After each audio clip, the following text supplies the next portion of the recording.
What's up, guys? Today we're going to be discussing the iPhone 8 versus the iPhone SE and which one should you pick up. So let's go ahead and get into it here. So the iPhone 8 will cost you around 200 bucks and the SE 2020 will cost you around 300 bucks. So you're going to be paying 100 bucks more if you decide to go with the SE here, and I will have those links down below for you guys.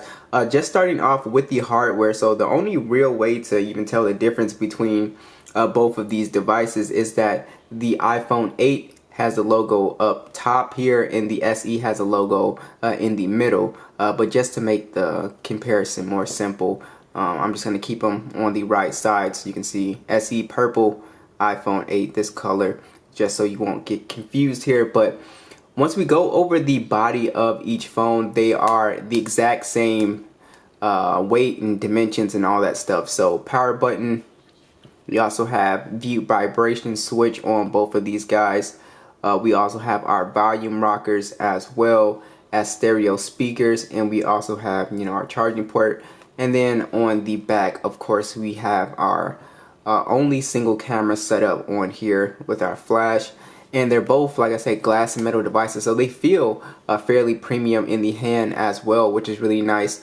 And they also have a really good weight to them. They're very compact phones for 2021. So if you're somebody who loves small phones and you just have an issue with big phones because of the strain you have to do, or you don't like to shimmy the phone and stuff, these are two great options as well.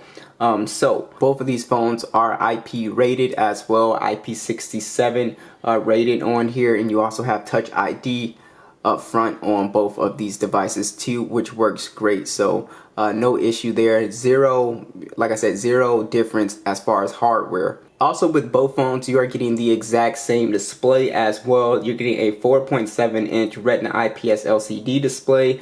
It's 720p plus 326 for the PPI. And like I said, the same exact display here, same bezel, same pretty much color profile as well.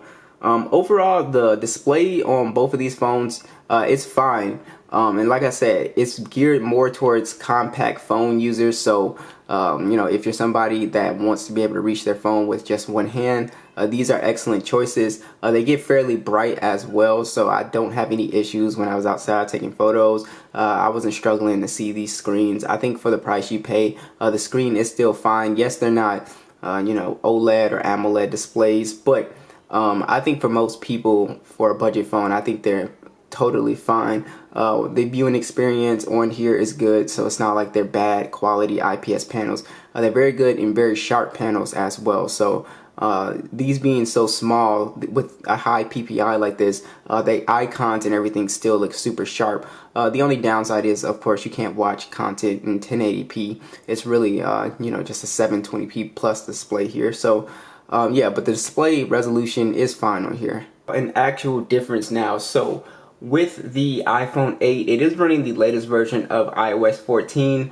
but you do have the Apple A11 chip on here. No SD card support, 64 gigs of internal storage and 2 gigs of RAM. And on the iPhone SE, this is where the big upgrade is. You have the latest version of iOS, the Apple A13, no SD card support, 64 gigs of internal storage, and 3 gigs of RAM. So you have slightly more RAM, which you have a better experience with RAM management. And overall, with the iPhone SE being newer, you will be able to receive iOS updates for years and years to come, where the iPhone 8 still will get updates, but it won't get nearly as many updates as the iPhone SE, because the SE will be able to keep up because it has a more powerful chip. So in the future, 5 years from now, you'll probably still be getting updates on the SE. The iPhone 8 most likely not. Alright, let's get a quick speed test here. Let's go ahead and start off with YouTube. Make sure everything's closed here. Boom. Look like the iPhone 8 actually got it there, surprisingly. Pokemon Go. SE, iPhone 8, Snapchat,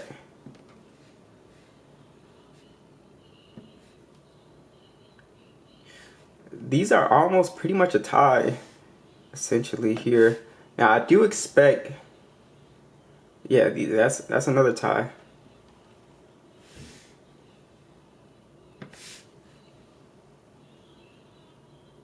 iPhone 8 got it there again.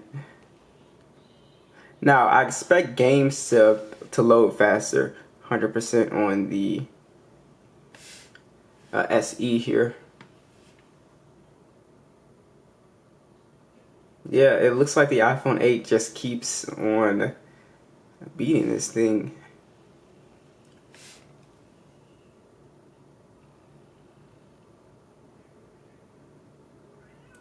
SE got it there. So it's kind of going back and forth, or it's like a tie here.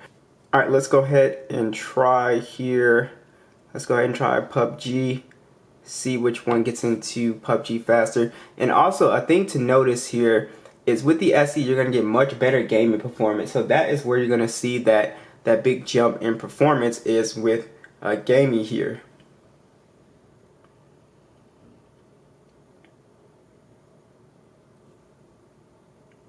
So I'm just super surprised how the iPhone 8 has been able to keep up with speed here. I think the iOS 14 update did a really excellent job with the phone. As you can see, we did get into PUBG much faster on the SE here. Alright, so to show you guys the difference in terms of the power here, where the power you're going to see is on the SE. If we go to PUBG, you can see smooth, extreme, extreme, extreme, and then we can download the Ultra HD package here. On the iPhone 8, if you're a gamer, you're just not going to get that great option. So we get it smooth, extreme, ultra, ultra, and then we have no option for Ultra HD. So you're going to get a way smoother and better looking gaming experience on the iPhone SE. So overall, the SE is going to be a much better device as far as gaming, especially, a few years from now. If you're, trying to keep your iPhone, then I would definitely, recommend you get the SE if you're a gamer, because you'll notice that it will be able to keep up with gaming from a couple years from now. iPhone 8, as these games get more powerful, it might not be able to keep up, but right now the iPhone 8 is still a very good gaming device, especially if you're just a casual gamer. So definitely you will get those smoother FPS and better looking graphics, but just keep that in mind as well. That's where a lot of that power is going to. Both speakers sound identical here, so start with the SE, max volume.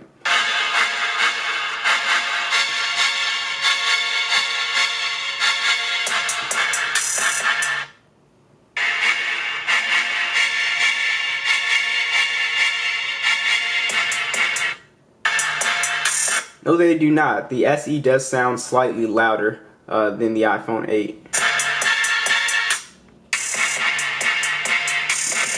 Not by much, but it does sound slightly louder. But they both have pretty much the same sound profile, so they sound exactly the same. This one is just slightly louder, so that's pretty interesting. Open quite a few applications, so let's see if any of them closed out. Let's just open YouTube again. Okay, we just got out of those. Instagram is still open. Spotify is still open. Snapchat is still open. The iPhone 8 closed out Google Earth. And the iPhone 8 closed out Subway Surf as well. Kept Pokemon Go open. The iPhone 8 closed out Jetpack Joyride. Alright, so you see the iPhone 8 is just not going to be anywhere near as good at multitasking as the SE is going to be. So if you're really into multitasking, and it closed out PUBG. Alright, if you're really into multitasking, then the SE is going to be the way to go. If you're more of a power user, you bounce in and out of applications. So both devices have NFC for Apple Pay. Like I said, Touch ID is pretty much the exact same. There's no difference in terms of speed. So I do want to talk about the cameras on here. So surprisingly, the cameras are different. You will notice a a difference with the camera. So what's interesting about the cameras on both of these devices is that they have the same lens, but the image processing is much better on the SE. So you will get much cleaner shots on the SE. So on that device, you do have a 12 megapixel standard, and it's a 4K shooter at 24, 30, or 60 FPS, 7 megapixel selfie, 1080p. The SE pretty much takes better shots than the iPhone in any type of situation. So whether it's in good lighting, low lighting, or whether it's just capturing more detail or handling overexposure or white balance, you are going to see an upgrade. Now, I just thought that was pretty cool because they have the exact same lens, like I mean down to the spec, the exact same lens, but that's just the power of that Apple A13 chip kicking in there and giving you some very clean image processing. So that is really awesome. So the iPhone 8, as you can see the photos, again, the same exact camera specs, 12 megapixel, 4K, 24, 30, 60, 7 megapixel selfie, 1080p. Oh, and also a difference is with that selfie cam, instead of the 1080p, you get a 4K on the iPhone SE. That is also a difference as well. But again, that's, you have the same, it's the same camera. So I just want to point that out there, how cool that is with the image processing. So if you're choosing between cameras, you're getting a way cleaner, much better camera on the SE 2020.